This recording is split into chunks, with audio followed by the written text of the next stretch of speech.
आज हम इस वीडियो में देखेंगे डैम्पिंग टॉर्क उत्पन्न करने की विधियां कौन कौन सी होती है।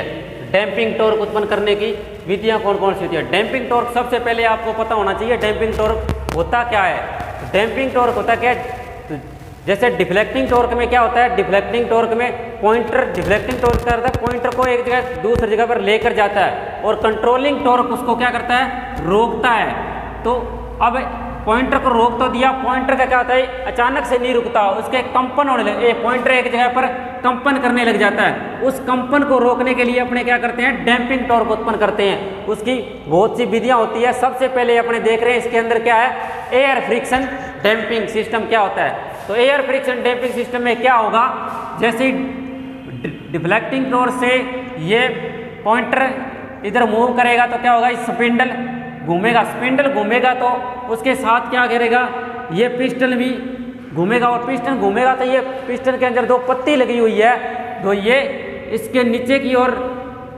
खिसकेगी। जैसे ये नीचे की ओर खिसकेगी, यहाँ घर्षण के कारण क्या होगा, दबाव के कारण ये इसके साथ कनेक्ट है, तो घर्षण के कारण इसकी गति क्या हो जाएगी, स्पिंडल की कम हो जाएगी। तो स्पिंडल की गति कम होगी, मतलब क्या हुआ, डैम्पिंग टॉर्क उत्पन्न हो गया। तो डैम्पिंग टॉर्क उत्पन्न हो गया, स्पिंडल की गति कम होगी, तो स्पिंडल किसके साथ जुड़ा हुआ है, पॉइंटर के साथ जुड़ा हुआ है, तो पॉइंटर की गति भी कम हो जाएगी। इस तरह से अपनी इस एयर फ्रिक्शन डैम्पिंग में क्या करते हैं, कंपन मुक्त हो जाता है। तो ये था एयर फ्रिक्शन डैम्पिंग सिस्टम। पहले देखा था एयर फ्रिक्शन डैम्पिंग, अब देख रहे हैं ईडी करंट डैम्पिंग सिस्टम क्या होगा, भंवर धारा प्रणाली जिसको हिंदी में बोलते हैं। ये क्या, फेराडे के विद्युत चुंबकीय प्रेरण के सिद्धांत पर कार्य करती है। तो इसमें होगा क्या, जब डिफ्लेक्टिंग टॉर्क के कारण क्या होगा, पॉइंटर घूमे, डिफ्लेक्टिंग टॉर्क के कारण क्या होगा, पॉइंटर घूमेगा तो उसको कंट्रोलिंग टॉर्क कंट्रोल करके एक डायरेक्शन पर रोक देगा। तो उसके बाद एक पॉइंटर अचानक से नहीं रुकता, इसके अंदर कंपन होने लग जाता है। इस कंपन को रोकने के लिए अपने क्या करते हैं, डैम्पिंग टॉर्क उत्पन्न करते हैं। तो इसके अंदर ईडी करंट डैम्पिंग सिस्टम से टॉर्क उत्पन्न कर रहे हैं। तो ईडी डैम्पिंग सिस्टम से होगा कि इसके अंदर क्या हुआ है, एक अपने स्पिंडल के ऊपर एक चक्ति लगाई हुई है, डिस्क लगा रखी है और इसके साथ में एक परमानेंट मैग्नेट कनेक्ट की हुई है। परमानेंट मैग्नेट क्या होगा, एक स्थायी चुंबकीय क्षेत्र होगा। तो फेराडे ने क्या कहा था, फेराडे के अनुसार जब भी कोई वस्तु विद्युत चुंबकीय क्षेत्र के अंदर मूव करती है तो उसमें क्या होता है, एक ईएमएफ उत्पन्न हो जाता है, ईएमएफ उत्पन्न हो जाएगा और उसके अंदर एक करंट फ्लो होने लग जाएगा, उसको क्या बोलते हैं, उन्हें भंवर धारा बोलते हैं। तो होगा क्या, जब ये स्पिंडल घूमेगा तो उसके साथ क्या होगी, ये चक्ति भी घूमेगी। तो चक्ति किसके अंदर घूम रही है, ये विद्युत चुंबकीय क्षेत्र के अंदर घूम रही है, क्योंकि इस चुंबक का एक विद्युत चुंबकीय क्षेत्र है, विद्युत चुंबकीय क्षेत्र के अंदर घूम रही है। तो इस चुंबकीय क्षेत्र के अंदर ये घूमेगी तो इसके कारण क्या होगा, इस चक्ति के अंदर एक ईएमएफ उत्पन्न हो जाएगा, मतलब विद्युत वाहक बल उत्पन्न हो गया और इसके साथ इसके अंदर एक करंट फ्लो होने लग जाएगा, करंट फ्लो होने लग जाएगा। अब इसके बाद एक वैज्ञानिक आए थे लेंज। तो लेंज ने क्या कहा था, लेंज के अनुसार जो चीज जिससे उत्पन्न हुई है उसी का विरोध करेगी। तो इसके अंदर ये करंट है, इसकी गति का विरोध करेगी। करंट उत्पन्न किससे हुआ है, डिस्क के घूमने से उत्पन्न हुआ है, तो ये डिस्क की गति का विरोध करेगी।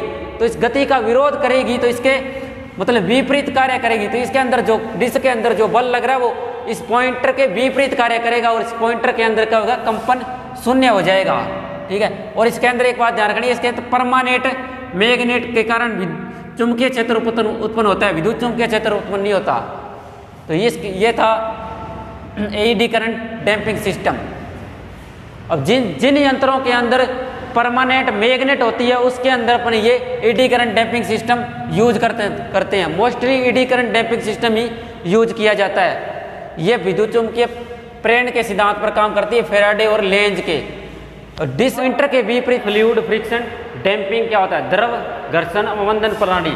ये क्या होता है, एयर फ्रिक्शन डैम्पिंग के समान ही होता है। अपने इसके अंदर क्या करते हैं, एक एयर चैम्बर की जगह यहाँ एक द्रव यूज कर रहे हैं और वर्किंग लगभग सेम ही है। तो इसके अंदर क्या है, एक अपने स्पिंडल को एक द्रव के अंदर रखा हुआ है और इसके साथ एक 4 पंखुड़ियाँ लगाई हुई है। तो इस होगा क्या, जब डैम्पिंग के टॉर्क के कारण डिफ्लेक्टिंग टॉर्क के कारण क्या होगा, पॉइंटर मूव करेगा और इसके साथ कंट्रोलिंग टॉर्क इसके विपरीत कार्य करेगा। तो होगा क्या, जब ये स्पिंडल इसके अंदर घूमेगा तो ये पंखुड़ियाँ क्या करेगी, द्रव में जब भी कोई वस्तु द्रव में घूमती है तो उसकी गति क्या हो जाती है, कम हो जाती है। तो इसकी गति कम हो जाएगी, तो गति कम हो जाएगी तो स्पिंडल के अंदर क्या होगा, एक डैम्पिंग टॉर्क उत्पन्न हो गया। तो इस डैम्पिंग टॉर्क के कारण क्या होगा, इस पॉइंटर के अंदर कंपन रुक जाएंगे। इतना सा इसके अंदर। और इसके अंदर जो तरल पदार्थ होता है ये कि रोदन तेल होता है, ठीक है। और जिस ऑयल की विस्कोसिटी का मान जितना ज़्यादा होगा वो उतना ही डैम्पिंग टॉर्क उत्पन्न करेगा। और एक बात इसके अंदर ध्यान रखनी है, जिस प्रकार के यंत्रों के अंदर ये सिस्टम मतलब द्रव घर्षण अवमंदन या बोले air fluid friction damping use किया जाता है, उन प्रकार के यंत्रों को अपने वर्टिकल पोजीशन में रख देंगे, वर्टिकल पोजीशन के अंदर रखा जाता है। ये थे डैम्पिंग टॉर्क उत्पन्न करने की 3 विधियां पढ़ी अपने